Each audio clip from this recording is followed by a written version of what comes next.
Hello, you wonderful people, and welcome to another episode of Super-Fanta-Fi. This being a show where I talk about TV shows of the supernatural, fantasy, and/or science fictional genre. For today's episode, I'm going to talk about the latest episode of Supernatural. This episode being the mid-season finale, and was it so freaking cool? So much stuff to unpack in this episode. For one, we found out what Jack's been up to, trying to learn how to control his powers. It's so sweet because everything he's been doing, I knew from the very beginning. It's like, because Jack, no matter what, that dark side, even if he has a little bit of a dark side, because this whole situation turns to that question of, like, Jack represents the ultimate question of nature versus nurture. His nurture is that he is the son of Lucifer, but at the same time, he obviously has a very kind-hearted mom, which he also takes after. So it turns into that situation of like, well, who does he take after more? And it seems like he takes after his mom more. It seems like what this whole thing is set up. But obviously, it's just like he's very powerful, and it's just like he's always trying to do the right thing. It doesn't always work out, but he's trying to do the best right thing he can, and so that's to help out Sam and Dean by tracking down their mom. And it was such a beautiful line. He's like, if they're like, oh yeah, we thought you were looking for Lucifer. He's like, why? Lucifer's nothing to me. You guys and Kaz, you're my family. I'm like, that's so beautiful. That's so good. And it's like, yeah, because like I said, I like it because it's almost like I said, Jack is set up to be like, yo, this is our little bro Jack, and almost it's so adorable and amazing, and I love it. But obviously they thought he killed Derek. I had a feeling he didn't kill Derek. He just because it's just like the way he killed Derek. I was like, that's typically not how Jack would kill someone anyway. Like, I mean, to be fair, Jack's never really killed anyone. Except for that guard, but that was by accident. But he's never killed a person like that. But I guess because he is half angel, he has the capability of doing that. So has Lucifer never killed anyone like that anyway? He always just kind of explodes people by snapping his fingers and stuff like that. But nevertheless, a really cool thing about this episode is we get introduced to the Dreamwalkers. Basically, they have the power to walk between worlds, which this episode also sets up. The fact is, there are other worlds. It's like Supernatural is setting up its own like multiverse in its own way. Because the fact is, we know that other worlds exist to a certain extent because Sam and Dean have crossed into those worlds. Like, there was that world they entered where it's like, oh, Supernatural is a TV show, that world. But to be fair, I think that was a spell. I don't know if that really took them to a different world or whether that world was like a construct. It's really hard to say like how that whole thing fits together. So I get a feeling like that might count as a different world, but it might just be like, no, that's just like a spell, just kind of creating an illusion of fabrication or something. So that might be more that speed. But it's like, the fact is, we get to see from that perspective that there are so many worlds, not just the one that was opened up to like that parallel apocalypse world. It's what they're like, is at least what Jack labels it. So I do appreciate kind of giving it some name to be like, yeah, that's what it's called. So in this episode, they meet another Dreamwalker. Her name is Kaya. She's considered probably the most powerful one. It's actually kind of sad with her ability because of the way she dreamwalks. Like, any injury she sustained while dreamwalking reflects on her body. Now, I don't know whether it's just because Derek never had to worry about that. Maybe he had control of his abilities longer than her, because it's also said that she's more powerful. It's like she's probably one of the most powerful Dreamwalkers. So because it's like, why did she pick that place? I mean, it's probably not a situation where you get to choose. It's just kind of like your mind wanders with this whole Dreamwalker thing, and you just kind of get pulled in one direction. But it's like, why specifically did she get pulled to that place called the bad place? Which instantly, like, obviously it pops up, it goes with the episode, but there's also the part of my brain that's like, does that episode title exist because the show The Good Place, where it has the good place and the bad place? That's immediately where my brain went when I saw the episode. I was like, is that now it's supposed to be a reference to? Most likely not, but it was just kind of floating in my head.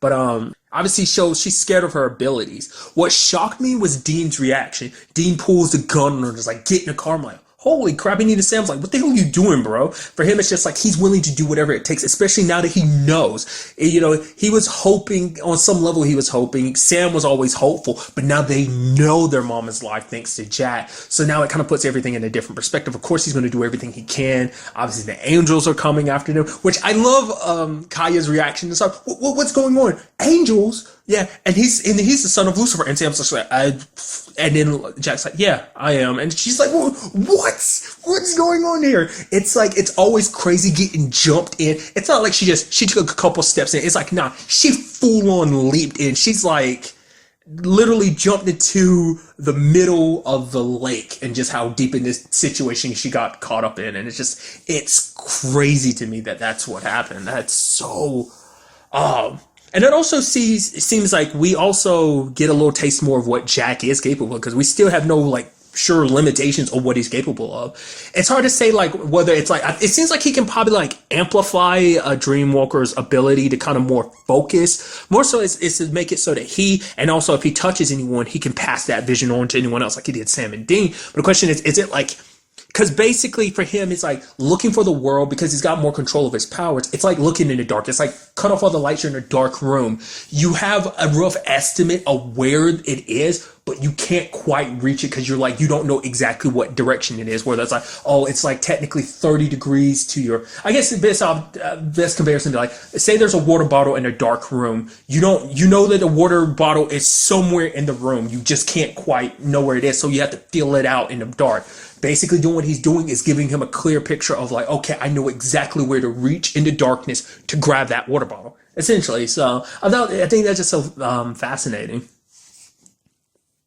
What was also pretty cool was those angels, how they broke down that barrier. Has that been the first time?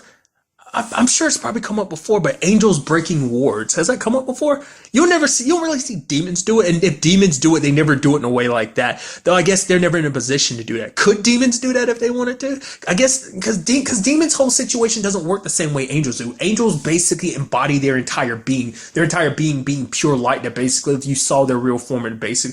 Wasn't that the whole thing that if you actually saw their real form it would basically kill you just because it would be too much for a human to comprehend and it would just like basically kill you because it's so much. But basically they have their light, they have their grace to channel their powers through. I don't think demons have anything like that, but it's like all of them slamming their hands together and they're erasing those wards. I was like, holy crap. I don't remember angels doing that a lot. I mean, I guess like more powerful angels would be able to do it. They probably wouldn't even bother needing to the moment they walk. Like someone like if Lucifer walked by a ward, like a regular angel ward, moment he walked by it, it'd probably automatically fizz away, or he could just snap his fingers and dissipate it, whatever the case may be. So going back to it, like the whole multiverse thing is crazy because it's like, oh yeah, it's like you pull, he like Jack has her kind of pull out from that world, and you see all these different bubbles. Like I said, it is literally, it's making me think of some Flash stuff right here just because of the whole like way everything is designed like that. And I'm like, that's so neat. You know what? Another comparison would probably be a good comparison is The Magicians. You know, because it kind of falls in the same category, and I kind of recover it for the same podcast for Super-Fanta-Fi as well. But nevertheless, they have a very similar situation like that. It's like they have all those different worlds, you know. So it very much reminds me of that in the Flash. Like I said, this whole multiverse thing is just so interesting. Everyone kind of got blasted in different directions when the power erupted. It's a combination of like, I guess Jack's power plus her power as a Dreamwalker erupted. You know, basically it vaporized the angels.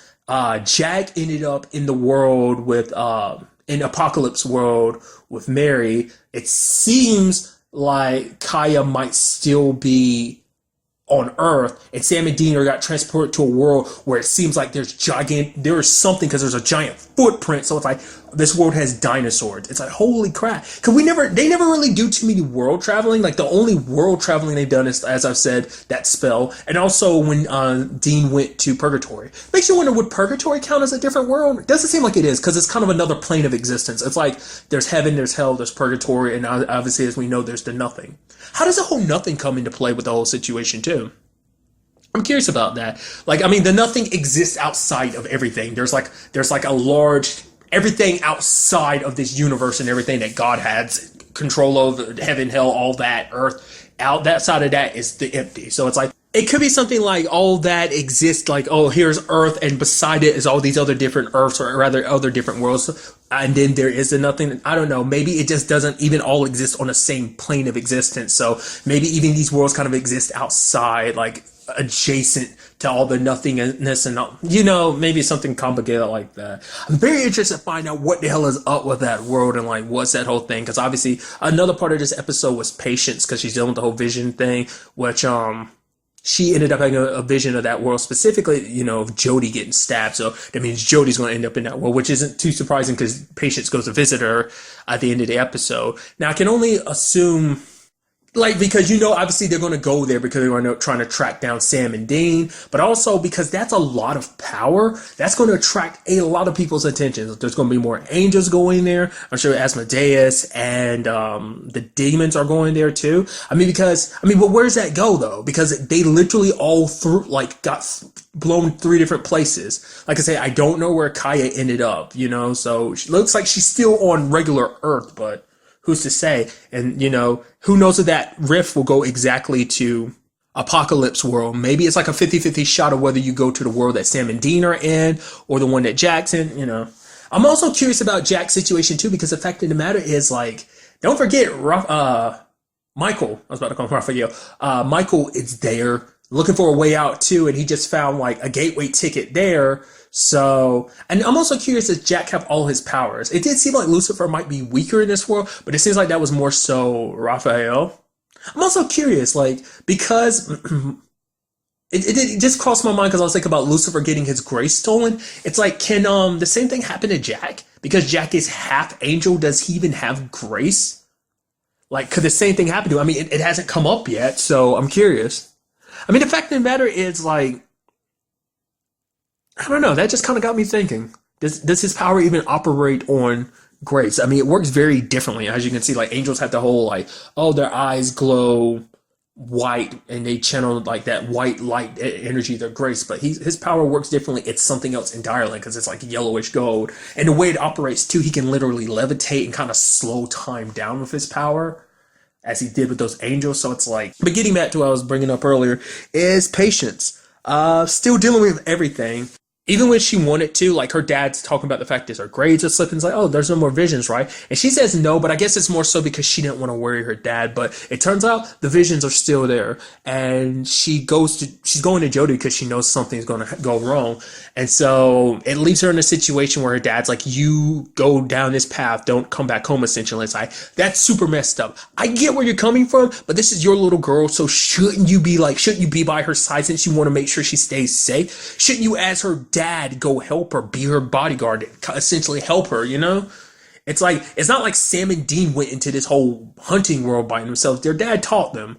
It's I get it that you're scared. You lost your mom. You and your mom split up because you had a problem with that whole life, that dangerous life. But at the same time, it's I don't know. It's just sad, that things kind of turn out that way because, it's that situation of you have to choose what you're going to do. And it kind of coincides with what Jack and Kaya were having that whole conversation about their powers. It's you can do good with your powers. They're not something that you have to be scared of. And it seems like Patience is diving into her power, which is so interesting when you break that down and think about that. That's 3 people all at once coming in powers. You have Jack with his powers, you have Kaya with hers, and obviously Patience with hers. You don't think that's going to be a little squad of their own junior hunters, do you? That'd be kind of interesting when you actually think about it.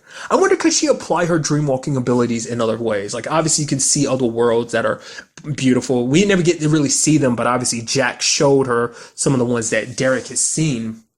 There was one painting in particular I thought was kind of interesting. It was a black painting and it had red eyes. It never cut back to it you saw it in certain angles, but it was never a big focus.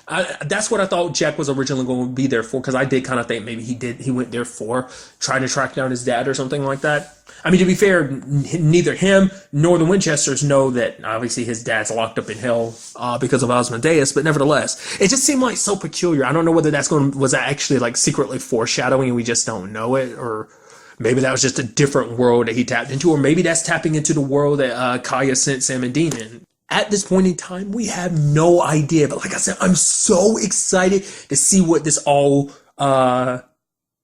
turns into, especially... the next episode is going to be crazy with these new circumstances. Sadly, we will have to wait a little while. Supernatural returns July. God, I literally did this in the Arrow episode too. Oh God, January. God, I'm such an idiot. It returned January 18th, literally the same day as Arrow. But really, that's all I want to talk about this episode. Till the next time we meet, be happy, be safe, live life to the fullest, and enjoy it. Good day and good